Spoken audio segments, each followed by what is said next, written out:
Hello friend, नमस्कार। मैं रोशन कुमार आपका स्वागत करता हूं अपने यूट्यूब चैनल खुजगढ़ में। तो आज का डेट है 2 सितंबर 2020। आज का जितना भी मुख्य प्रश्न होगा उसको हम लोग देखेंगे और साथ में भारत रत्न श्री प्रणब मुखर्जी जी के बारे में देखेंगे। तो आज का जो भी मुख्य प्रश्न है उसका मैंने PDF बना करके डिस्क्रिप्शन बॉक्स में डाल दिया है। आप टेलीग्राम से भी जुड़ सकते हैं, वहाँ पर भी मैंने डाल दिया, वहाँ से भी डाउनलोड कर सकते हैं। तो आइए शुरू करते हैं।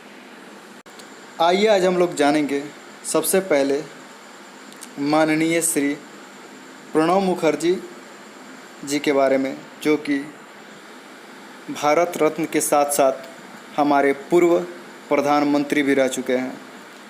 इनका 1 सितंबर 2020 को निधन हो गया।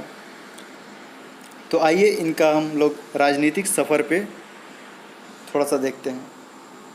तो पहली बार राजनीतिक सफ़र में पहली बार राज्यसभा सांसद 1969 में चुने गए थे। 1969 में पहली बार राज्यसभा सांसद बने थे। पहली बार केंद्रीय मंत्री 1973 में बने थे। पहली बार कैबिनेट मंत्री 1984 में बने थे और पहली बार लोकसभा सदस्य 2004 में बने थे। ठीक है, इसके साथ साथ हम इनके सम्मान को भी देखेंगे, इनको कौन कौन सा सम्मान मिला है। जैसे भारत रत्न इनको 2019 में इनको भारत रत्न से नवाजा गया था। पद्म विभूषण ये इनको 2008 में दिया गया था। पद्म विभूषण इनको 2008 में दिया गया था। सर्वश्रेष्ठ सांसद 1997 में इन्हें सर्वश्रेष्ठ सांसद की उपाधि दी गई थी। सर्वश्रेष्ठ वित्त मंत्री 1984 में इन्हें सर्वश्रेष्ठ वित्त मंत्री की उपाधि दी गई थी। ठीक है, अब इनके राजनीतिक जीवन में देखेंगे। इनको राजनीतिक जीवन का दादा भी कहा जाता है। ठीक है, तो आज हम लोग देखेंगे कि इनके राजनीतिक जीवन कहाँ से शुरू हुई है, कहाँ तक ख़त्म हुई। ठीक है, तो सबसे पहली बार राज्यसभा सदस्य 1969 में बने थे। 1969 में पहली बार राज्यसभा सदस्य बने थे। ठीक है, 1973 में इंदिरा गांधी सरकार में उप मंत्री बने थे। इंदिरा गांधी के सरकार में उप मंत्री 1973 में बने थे। ठीक है, 1975 में दूसरी बार राज्यसभा सदस्य में चुने गए थे। राज्यसभा सांसद में ये चुने गए थे। ठीक है, 1975 में 1981 में तीसरी बार राज्यसभा सांसद में चुने गए थे। 1981 में तीसरी बार राज्यसभा सांसद में चुने गए थे। ठीक है, 1984 में इंदिरा गांधी सरकार में वित्त मंत्री बने थे। ये वित्त मंत्री 1984 में बने थे इंदिरा गांधी के सरकार में। ठीक है, और 1984 में दुनिया के सबसे सर्वश्रेष्ठ वित्त मंत्री के रूप में इनको जाना गया था। 1984 में जब सर्वे हुआ था तो दुनिया के सबसे सर्वश्रेष्ठ वित्त मंत्री प्रणब मुखर्जी साहब को जाना गया था। 1991 में योजना आयोग के उपाध्यक्ष बने थे। 1993 में चौथी बार राज्यसभा सांसद बने थे। ठीक है, अब देखते हैं आगे है 1995 में नरसिम्हा राव सरकार में विदेश मंत्री के रूप में आए थे। नरसिम्हा राव के सरकार में विदेश मंत्री के रूप में आए थे। 1999 में पांचवी बार राज्यसभा सांसद बने थे। पांचवी बार राज्यसभा सांसद बने थे 1999 में। ठीक है, 2004 में पहली बार लोकसभा सदस्य बने थे। लोकसभा सदस्य 2004 में बने थे। ठीक है, और 1999 में पांचवी बार राज्यसभा सांसद बने थे। 2004 में यूपीए फर्स्ट सरकार में रक्षा मंत्री बने थे। ठीक है, यूपीए की पहली सरकार में रक्षा मंत्री बने थे। ठीक है, 2006 यूपीए फर्स्ट सरकार में विदेश मंत्री बने थे। 2006 में इनको विदेश मंत्री बनाया गया था। उसके बाद 2009 में यूपीए 2 सरकार में वित्त मंत्री बनाया गया था। 2009 में इन्हें वित्त मंत्री बनाया गया था और 2012 में भारत के 13वें राष्ट्रपति बने थे। 2012 में भारत के 13वें राष्ट्रपति बने थे। ठीक है, इसको आप लोग जरूर याद रखिएगा। और 2017 में राष्ट्रपति का कार्यकाल खत्म हो जाता है। 2017 में राष्ट्रपति का कार्यकाल खत्म हो जाता है। अगर आपको लगता है कि आपके लिए इम्पोर्टेंट है तो प्लीज़ चैनल को लाइक कीजिए, शेयर कीजिए, सब्सक्राइब कीजिए और कमेंट जरूर करके बताइए। ठीक है, अब चलते हैं आज के मेन प्रश्नों के ऊपर। ठीक है, अब हम लोग देखेंगे आज के मुख्य प्रश्नों को। ठीक है, सबसे पहला प्रश्न है, हाल ही में मुस्तफा आदिब किस देश के नए प्रधानमंत्री नामित हुए हैं। ठीक है, तो इसका ऑप्शन बी सही होगा, लेबनान। ठीक है, लेबनान की राजधानी क्या है? तो बेरूत। ठीक है, यह अभी हाल ही में बहुत चर्चे में थी क्योंकि यहाँ पे एक बम विस्फोट हुआ था, वो बहुत भारी मात्रा में हुआ था। ठीक है, अब चलते हैं नेक्स्ट प्रश्न को। क्वेश्चन नंबर 2, हाल ही में यूक्रेन ने अपने किस पड़ोसी देश के साथ संबंधों को खत्म कर लिया है। ठीक है, तो ये किसके साथ किया? तो option number C, Belarus. Belarus के साथ ये अपने सारे संबंध खत्म कर लिया। ठीक है, बेलारूस की राजधानी क्या है? तो मिन्स्क। बेलारूस की राजधानी क्या है? मिन्स्क। अब चलते हैं क्वेश्चन नंबर 3 की तरफ।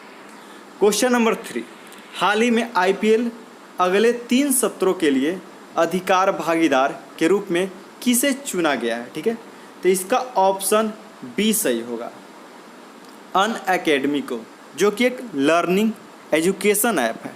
ठीक है, इसको 3 सत्रों के लिए आईपीएल ने चुन लिया। अगला प्रश्न है 4 नंबर क्वेश्चन, हाल ही में किस राज्य सरकार ने कमजोर वर्ग की महिलाओं के लिए घर की साइट पंजीकृत की घोषणा की है। साइट मतलब होता है जहाँ पर वो लोग रहती हैं, उस घर का पंजीकृत की घोषणा।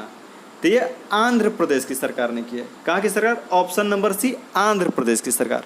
अब आंध्र प्रदेश की राजधानी क्या है? तो यहाँ पर 3 राजधानियाँ हैं, legislative Amaravati, executive Visakhapatnam, judicial कुर्नल।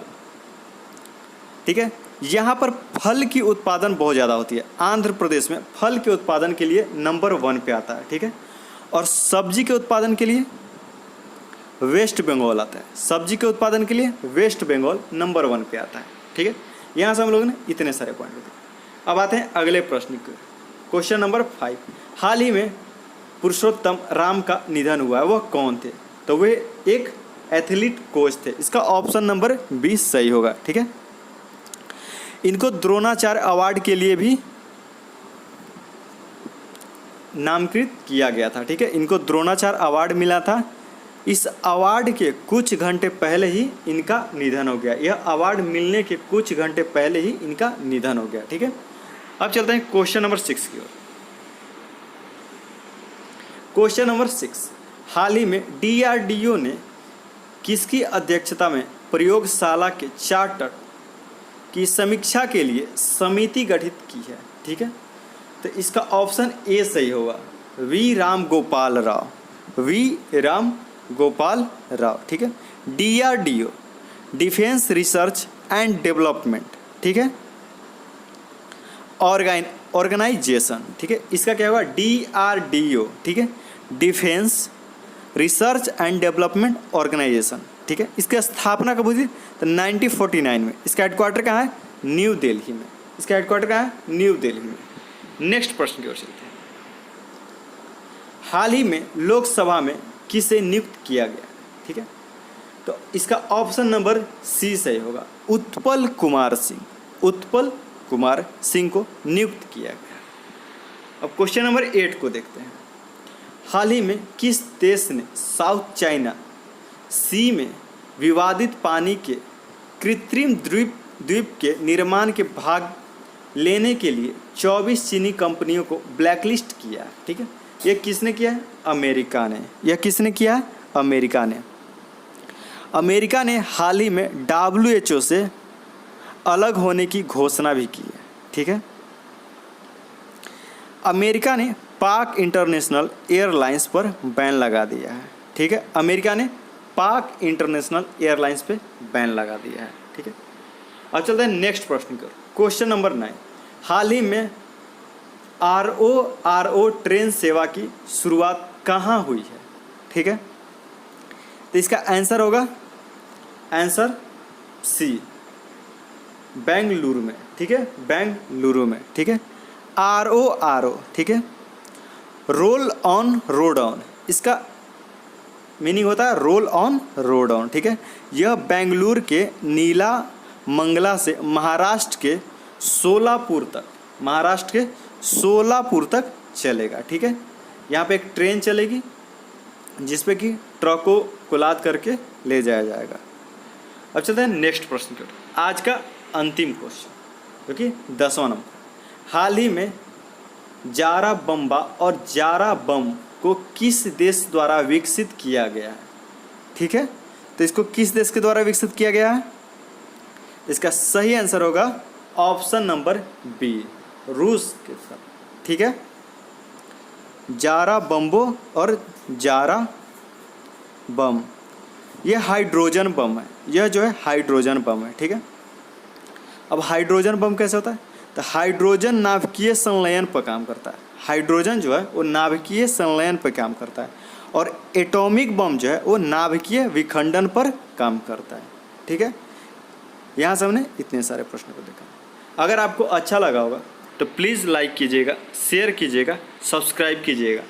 आप टेलीग्राम पर रोशन कुमार के नाम से जुड़ सकते हैं, फेसबुक पे क्विजगढ़ के नाम से जुड़ सकते हैं।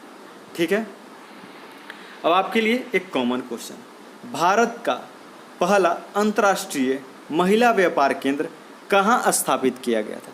इसका आंसर आप लोग कमेंट बॉक्स में करके बताएंगे। ठीक है, जय हिंद, जय भारत।